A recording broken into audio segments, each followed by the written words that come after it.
What's up, everybody? This is Max again, and today I'll be talking about my main airsoft gun once again because apparently I didn't go into enough detail yesterday, so I decided to make this video. So this is my G&G GR300, which is second-hand, by the way, so I'm not like the original buyer of the gun.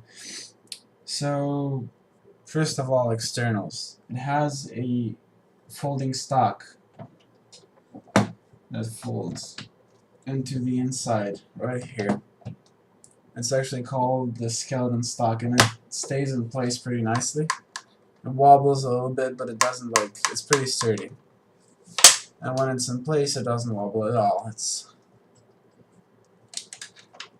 pretty set in place.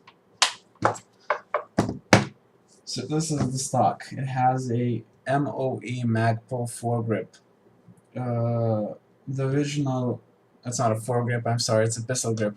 The original pistol grip was removed by the previous user, and the original pistol grip is actually really weird and has this kind of spike coming out of it. Anyway, I don't have it anymore. I play with this Magpul MOE grip. It has a non-standard GR300 upper receiver and a lower as well, but the upper receiver is just a little bit higher than the regular M4 receiver, which makes it incapable of, well, looking well when a custom reel system is put on that gun. So you have to change your receiver if you want to put a reel system in front. It has this pretty cool handguard right here, which is also the battery housing where you put your battery. It has this heat shield right here, which is pretty nice. It's metal. It looks pretty sweet and slick. And it has this little barrel extension in front that I've put this part right here. It has some NATO engravements in there, if you can see right here, and it has a Delta Force silencer. Well, it's obviously not an original Delta Force silencer, but it is a pretty cool extension. It also has this XPS, EOTech XPS replica, which is made by G&P, and it has a sort of another site right here, which you can use in case the battery runs out on your EOTech. So anyway, I'm very happy with this gun, and also I'm gonna tell you why I actually use two barrel extensions. The first reason is because I'm too lazy to actually take and replace the whole barrel, the whole other barrel to a, well, to a longer one. It has a CQB short barrel, but also because I'd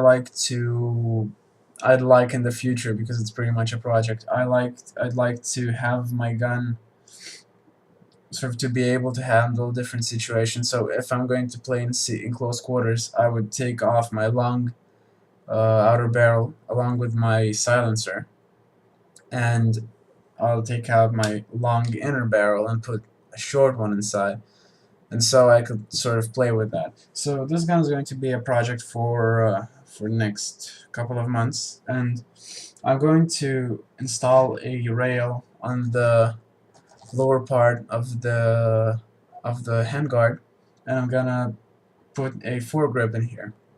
I'm also gonna replace the skeleton stock to a regular M4 6-position stock. It's an LE. It's a King Arms LE stock, and it's already on the way being delivered to me. So yeah, that's pretty much it. The internals on this gun are a little bit more interesting. They're not very stock. So what you have inside the gun is basically a 120 G&P motor, which is, as far as I'm concerned, like a high-speed motor. There, there is a modify gear set by Torque Up, I think. There is a guarded cylinder set, and there's a a garter piston head, a spring, a 100 spring by Prometheus, and a hop up bucking by G&G, also a SCS knob. I'm sorry I probably mispronounced most of the stuff in there, but I'm just not very familiar with that because that wasn't pre-installed in my gun when I bought it. Yeah, so it's pretty much it. There's not much stock inside, but the outside is pretty much stock except for the extension, the sight, and the pistol grip right here. I'm very happy with this weapon because even though today it shoots about 280 FPS, I'm very happy with it and works well in outdoors as well as in CQB. It has a pretty good rate of fire, even though I usually use a 7.4 light polymer battery, and I'm going to move to 11.1 to increase my rate of fire, because that way the gun will suit my game style better. And yeah, so it handles any situation really well, and if you could afford a G&G GR300, I would highly recommend it. So thank you guys for watching, and till next time, take care.